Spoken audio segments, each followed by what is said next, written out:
Characteristics of Mohr circle. The first characteristic of the Mohr circle is the maximum shear stress. The maximum shear stress, that is nothing but tau max. The maximum shear stress is numerically equal to the radius of circle. That is nothing but tau max is equals to sigma 1 minus sigma 3 by 2, and it occurs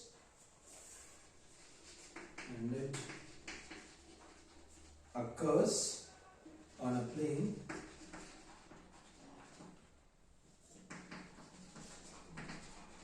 inclined at 45 degrees to principal plane. So the maximum shear stress tau max. See, if you draw a tangent to the Mohr circle, this point where the tangent is touching to the circle is called as tau max. That is where we get the maximum shear stress. This tau max, how you will get? First we will in detail give this. This length is sigma 3. This is sigma. From here, this tau f till tau f it is sigma, and till the center it is sigma 1 plus sigma 3 by 2, and this total one till here it is sigma 1. So now we will try to understand how to find the tau max. Tau max, this is the tau max, and here you are getting the point somewhere. So this is sigma 3, this is sigma 1. If you subtract sigma 3 minus sigma 1, what you will be remain, whole the part which is remained in the circle, right? So this part which is remained in the circle will be remaining, right? So, and that maximum shear stress, if you see more or less, it is very nearer to the center of the circle. So by 2 we are doing. That is why we will get the maximum shear stress here. Somewhere here you will get the maximum shear stress on the tangent. Right? So that is how this point is given. And it occurs on a plane inclined at 45 degrees to the principal plane. What is the principal plane here? This x-axis is the principal plane. That is also called as major plane or minor. This is your minor plane and this is your major plane. On the major plane, this tangent which is drawn, and in the center, at the center you will get the tau max. That is maximum shear stress. Okay. So that is the first characteristic of the Mohr circle.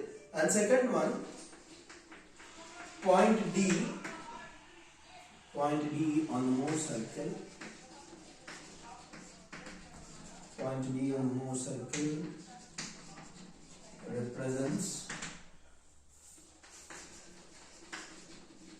the stresses sigma and tau on a plane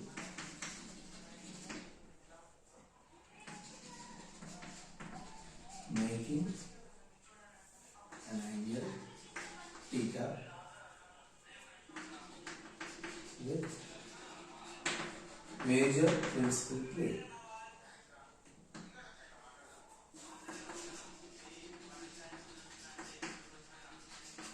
The resultant stress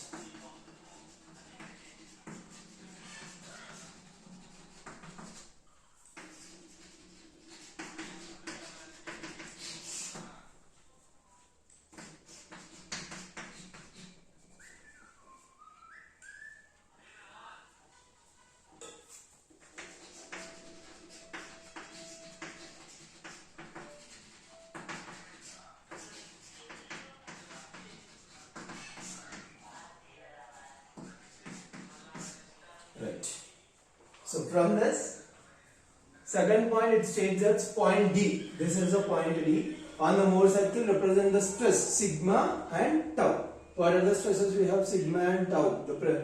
The shear stress and the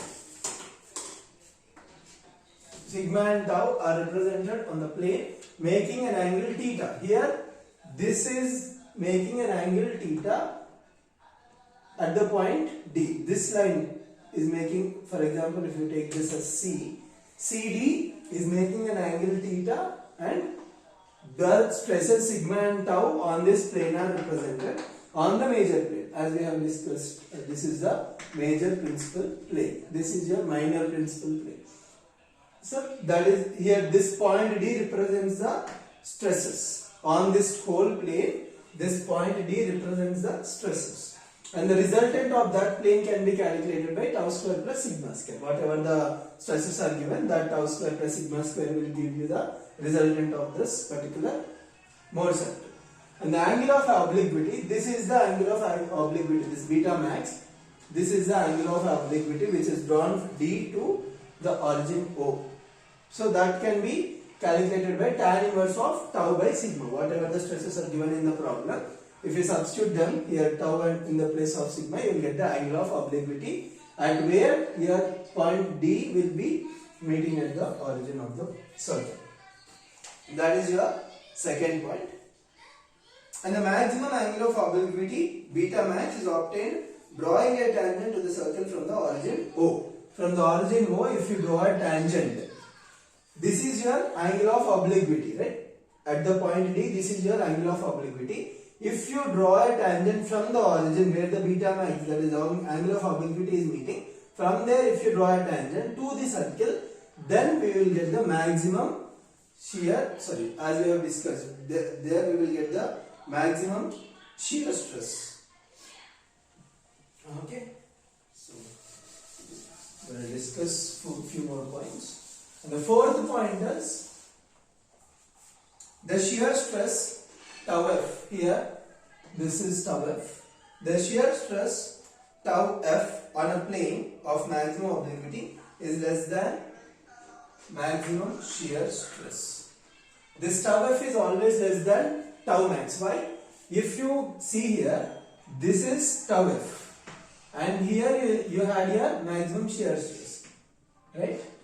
So always the tau f will be less than the tau max. From the diagram you can tell that. So that is your fourth characteristic. And the fifth one is shear stress on planes at rigid angles to each other are numerically equal but are opposite signs. Yeah. So this point, in the previous video we have explained, you have four axes in the geometry, right? Negative x axis and positive x axis, negative y axis and positive y axis. You can draw this point D on any other side. There is no rule that only particularly you should draw in this direction. And also we have discussed, on the negative x axis you will be considering the compressive stress, on the positive x axis you will be considering the tensile stress, and on the y axis you will consider the shear stress to draw the Mohr circle. This is what we have discussed in the previous video. But anything you can consider it, but whatever the sign conventions you are taking in the problem, that should be maintained throughout the problem. Then there is no problem. Like if you are going to take negative x axis on the compression and positive also on the compressive side, that is on the negative x axis, there is no problem. The numerical values will be same. Only your sign conventions will be changed. That's all.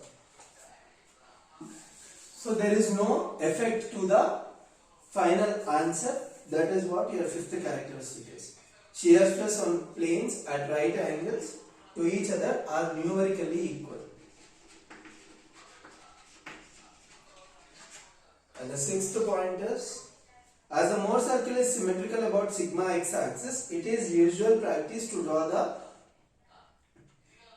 the half of the circle for convenience. So all the time, you see in this diagram also we have plotted everything on this Mohr circle is symmetrical. That is what the first thing you need to understand. As the Mohr circle is symmetrical about sigma x axis. As the Mohr circle is symmetrical about the sigma x axis, it is usual practice to draw the half circle. We will eliminate the other half. Half circle we will draw and the others half circle we will not draw. Em cheptundante inka future lo manam Mohr circle draw chestunnappudu we will only draw this half circle. There is no need to consider the other half because everything is symmetrical. If you draw in the top, the same thing will be reflected onto the bottom of the Mohr circle. So that is your sixth characteristic. And the final characteristics of the Mohr circle is, there is no need to be rigid about sign conventions for plotting the shear stress in Mohr circle. That can be plotted either upwards or downwards. So shear stress on Mohr circle can be plotted either on x-axis or y-axis, and there is no need of considering the sign conventions. No need of considering sign conventions. That is your seventh point. As we have discussed previously, there is no need of sign, particularly there is no need of observing about the sign conventions. It is very similar, like all the x-axis and y-axis, wherever you draw the stresses, it will be similar. So there is no need of bothering about the x-axis or y-axis, and you can also tell upwards or downwards. You can draw in the circle, you can draw the shear stress in this direction, or you can also draw in this direction. Either upward or downward, there is no effect. So that is all about the characteristics of Mohr circle. Thank you.